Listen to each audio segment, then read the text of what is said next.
Magnanakaw na ako, maninira na ako ng buhay. Tama yung... Kaltok lang.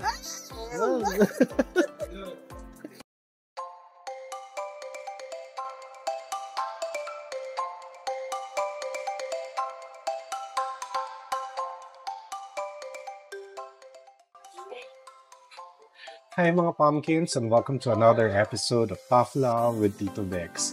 Ngayong episode na to, we're talking about a kind of love that's just, as important as romantic love. Our friendship, our chosen family. Kasi diba, sabi nga nila, friendships are love stories too.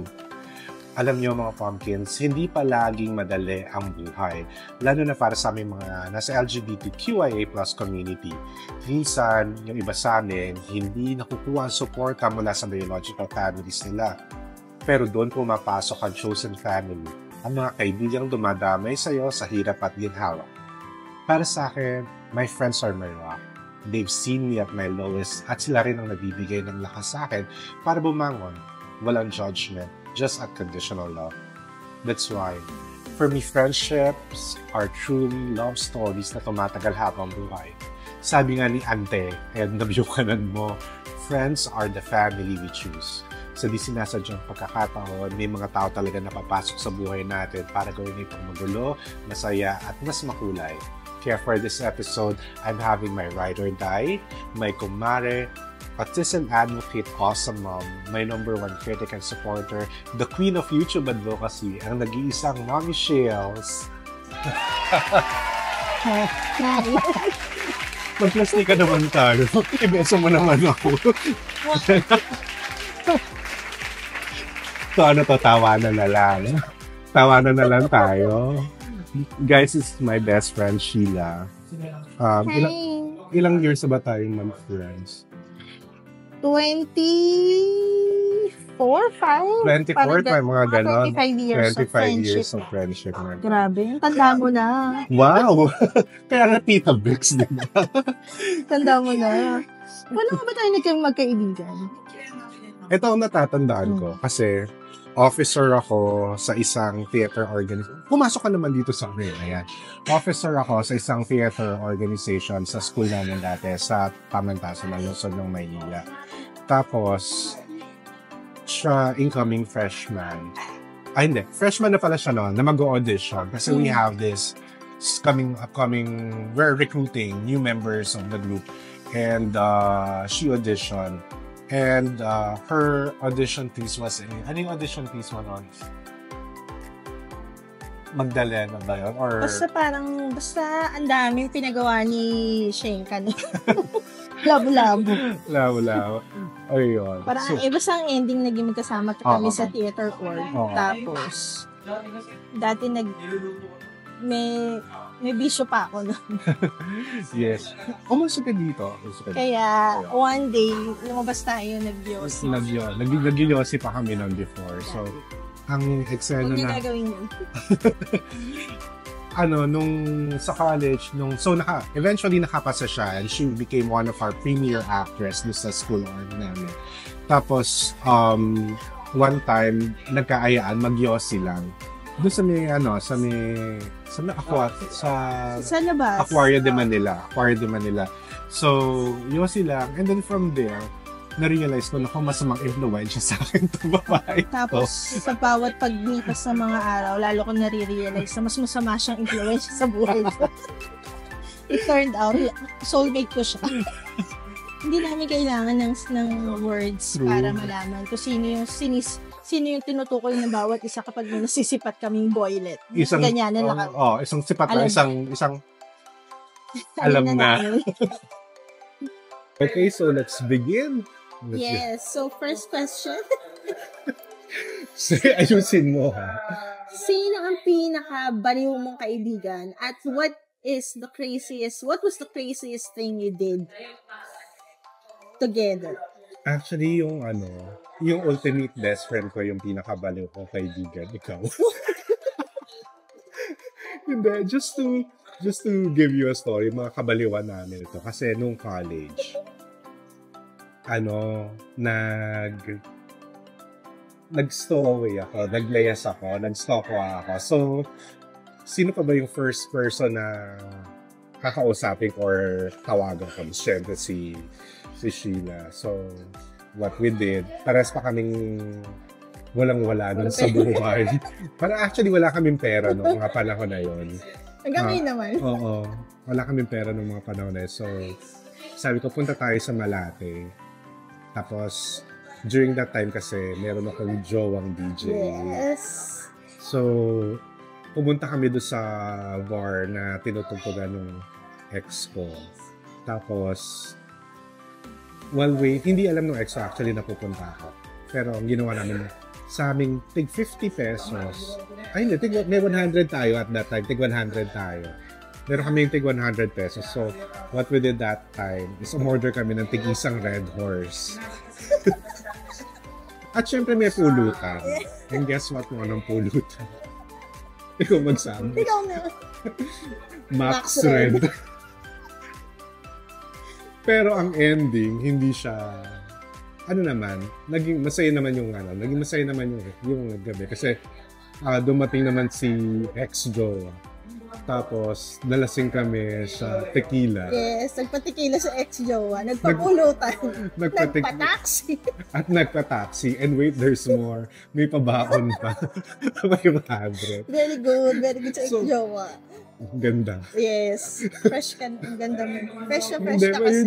Those are just, that is just one example of the crazy things adventures na ginawa namin. Marami pa yan. Yung mga naligo kami sa Bulacan. Dahil kakahanap doon sa isa namin sa venue nung friend namin. Murder Mystery. Okay. Shout out Vanessa. Shout out Marcel. Shout out Twinsies. Ikaw yun. Murder Mystery talaga yung sa Bulacan. Pero masaya. Masaya yun. Maraming kalandian. Wow. At saka yung ano pa pala, yung isang crazy na adventure namin is yung binaba siya na naka-wheelchair sa airport.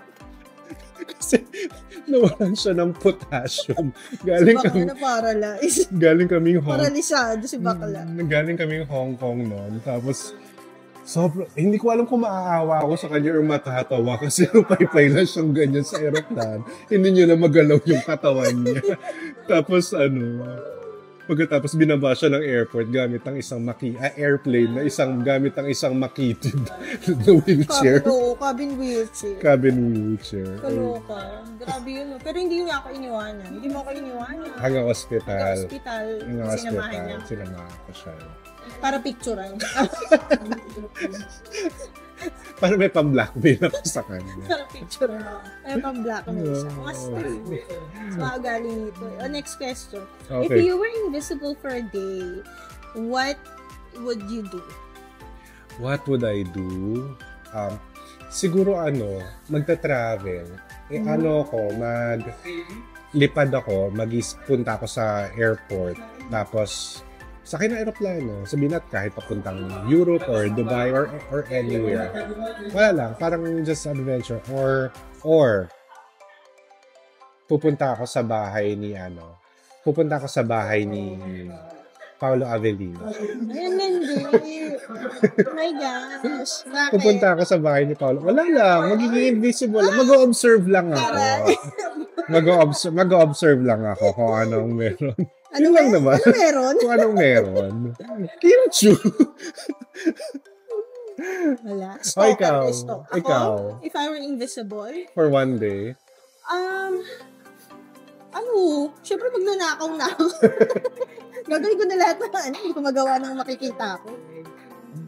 Magnanakaw na ako, maninira na ako ng buhay. Sabi, kaltok lang.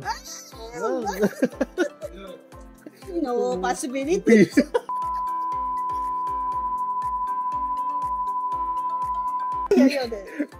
Edit ko. Ayun lang. Adventure. Yun lang.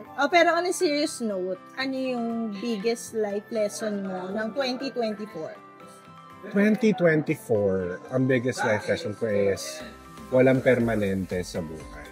Yun. Walang permanente sa buhay. Katulad ng mga nasabi ko before dito sa vlog na to, nawalan ako ng trabaho, yung maayos sa pamilya, hindi naman siya naging posible this year, nagkaroon ako ng love problems. Nothing is permanent, pero ang na-discover ko, this 2024, ang takeaways ko is, may bukas. Tomorrow will always be a brighter day. Hindi man ngayon, hindi man bukas or susunod na araw, but definitely there will always be a brighter day ahead. Thank you so much for the wonderful answer. Thank you so much. Ikaw naman. Gusto ko ikaw, pero ikaw to, it's all about you because you're narcissistic. Wow! Ako ba talaga? Hindi, so dahil sa mga takeaways mo ng 2024, ano naman ang top 3 goals mo this year, 2025? Top 3 goals ko for 2025. First, i-continue ko tong vlog na to. Kasi, I know, hindi man in one way or another, nakaka-inspire ako or nakakapagbigay ako ng lessons sa mga ibang tao who are experiencing the same scenario or who's under the same scenario as well. Tapos, it's katulad ng sinasabi ko, yung vlog ko is a love letter. Is my love letter, not only to myself, for those words na hindi ko ma-verbalize, na I'm trying to say it through these vlogs. And at the same time, a love letter to all the followers and subscribers and to my friends who are, maybe down at times and at the same time, nawawalan din minsan ng pag-asa na ito ako, minsan I feel so down pero I'm just thinking of the possibilities of tomorrow. So yun, that's the first. Second, I'll try to be healthy. Try to be healthy. Yan ang one of the goals ko. Siguro, I will eat less carbs. Kasi sobrang evident na si Chanena mo. And eat healthier. And galaw-galaw. Do more exercise. Kasi kahit paano naman, nung nag-styling pa ako sa mga trabaho ko, lakad naman ako ng lakad palagi. So, I think that compensated for the exercise. Siguro, mas committed lang ngayon. Mas committed lang ngayon. Siguro, spinning class or siguro kahit walking lang or jogging in the community. Tapos, last, learning new things. I want to learn new things. On top of that, learning new things, I want to do free diving. Yun, parang gusto kasi marunong lang mag-surf, okay lang ako sa surfing. Hindi pa naman magaling, pero okay. Maayos ay. Nakakapado. Gusto ko naman mag-free diving. Yun. At saka travel na rin siguro. Ayun, 4 na yun. Dami. Pinakyaw mo, girl. Ikaw. This is all about you. No. Hindi. This is about friendship. Anong top 3 goals mo? Gusto ko ma-secure yung mga anak. Gusto ko yung secure yung future nila. Yun naman ang isa sa mga goals ng mga parents. Tapos, gusto ko maraming pera. True. Huwag tayo magpaka-plastic. Gusto natin na maraming pera. Tapos yung third, mas marami pang pera doon. Pakyawin natin.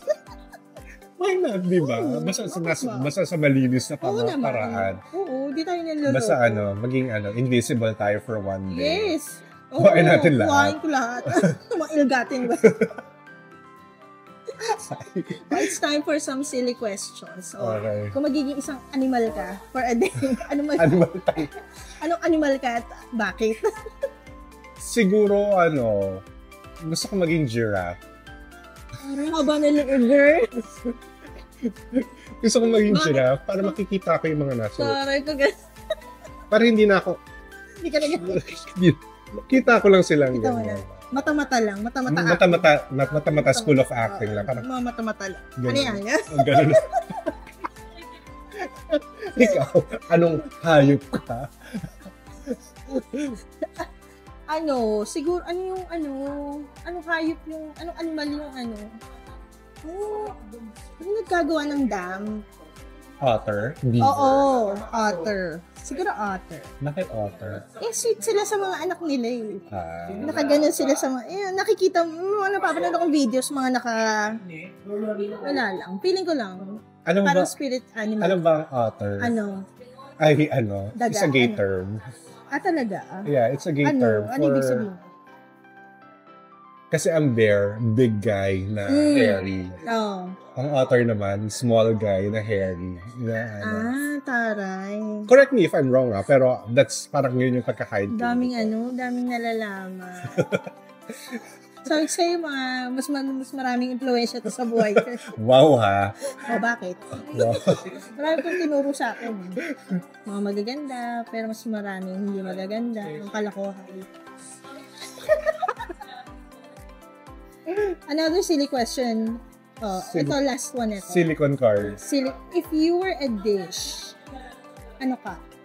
At bakit? Ay, alam ko. Ano? Favorite mo to? Ano? Sinigang. Bakit? Dahil maasim. Maasim. Yet. Comforting. Gusto mo yun? Maasim. Yet. Comforting. Hindi.